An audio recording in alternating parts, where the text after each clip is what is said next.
થોડા દિવસ પહેલાં કિંગ પોલીસ સ્ટેશનની અંદર આવેલા પામવિલા ફાર્મ હાઉસની અંદર એક વેપારીને નકલી પોલીસ દ્વારા 13 લાખ રૂપિયાની બળજબરીપૂર્વક કઢાવી નાખવાની એક ફરિયાદ દાખલ કરવામાં આવી હતી. કે જેઓ નકલી પોલીસ બનીને આવ્યા હતા અને એમણે આમની પાસેથી ફરિયાદી પાસેથી એમણે જે 13 લાખ રૂપિયા પડાવ્યા હતા તેમને આજે શોધી કાઢવામાં આવ્યા છે. તેમની ધરપકડ કરવામાં આવી છે અને તેમની પાસેથી એક પોલીસનું પ્લેટ મારેલી એક ગાડી રિકવર કરવામાં આવી છે, જે ગાડીનો ઉપયોગ તેમણે આ ઘટના સમયે કરેલો એવી ગાડીને પણ આપણે રિકવર કરી છે.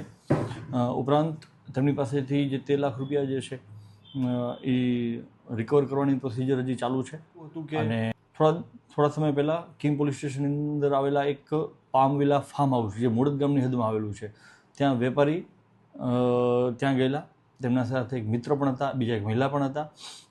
ત્યારે નકલી પોલીસ બની અને 3 વ્યક્તિઓ ત્યાં પહોંચી ગયેલા અને 3 વ્યક્તિઓએ ત્યાં ફરિયાદી સાથે મારઝૂડ કરેલી, તેમને ખૂબ જ બીવડાવી દીધેલા અને એમની પાસેથી 25 લાખ રૂપિયાની માંગણી કરેલી અને છેલ્લે 13 લાખ રૂપિયાની અંદર સેટલમેન્ટ જેને કરી અને 13 લાખ રૂપિયા એમણે લઈ લીધેલા. 13.10 લાખ રૂપિયા તેમણે બળજબરીપૂર્વક કઢાવી અને ત્યાંથી નીકળી ગયેલા.